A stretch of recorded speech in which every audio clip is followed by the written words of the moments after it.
Bonsoir tout le monde et bienvenue dans notre étude biblique sur le message du royaume, la reconstitution théologique du message du royaume, le seul message que Jésus-Christ a prêché.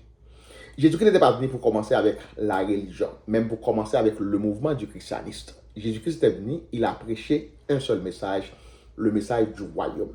Ce message est donc basé sur la repentance, la réconciliation, la restauration de ce que Adam a perdu en Éden. Pas le ciel, pas la religion, mais un royaume, un gouvernement. Son mandat, son passeport de citoyenneté dans l'ambassade d'Éden. Jésus-Christ est venu pour restaurer ça. C'est pour cela qu'il a prêché un seul message, qui est donc le message du royaume. Jésus-Christ a ordonné à ses disciples d'aller à travers les nations pour prêcher un seul message. C'est pour cela l'Église primitive a prêché le message du royaume. Paul, Silas, Barnabas ont prêché le message du royaume.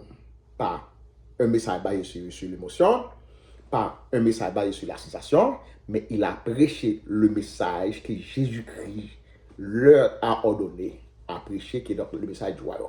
Maintenant, cette étude biblique est donc un appel à la restauration et à la reconstruction théologique. Elle conforte totalement l'évangile de confort moderne avec les réalités souveraines, légales et gouvernementales du message de Jésus-Christ. Jésus-Christ n'est pas venu pour fonder une religion émotionnelle.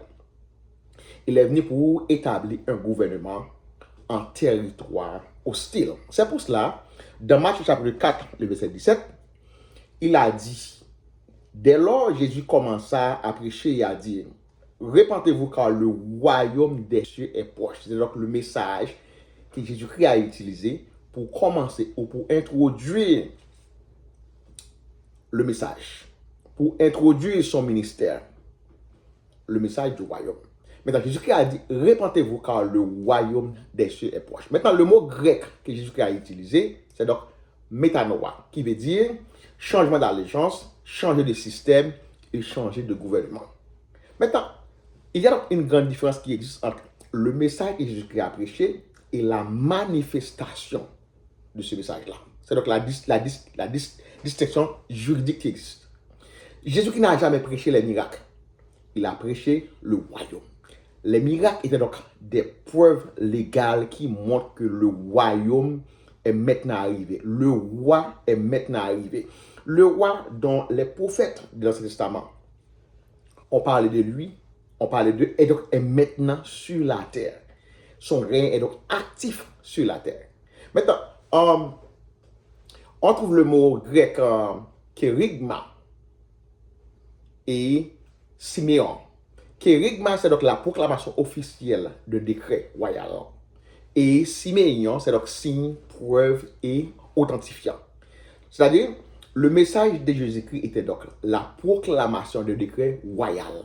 Okay? Le message de Jésus-Christ était donc unique. Dans l'évangile de Matthieu, selon Matthieu, chapitre 4, verset 17, les miracles confirmaient que le roi était donc présent. Mais prêcher les signes sans le royaume, c'est donc un chèque sans provision spirituelle.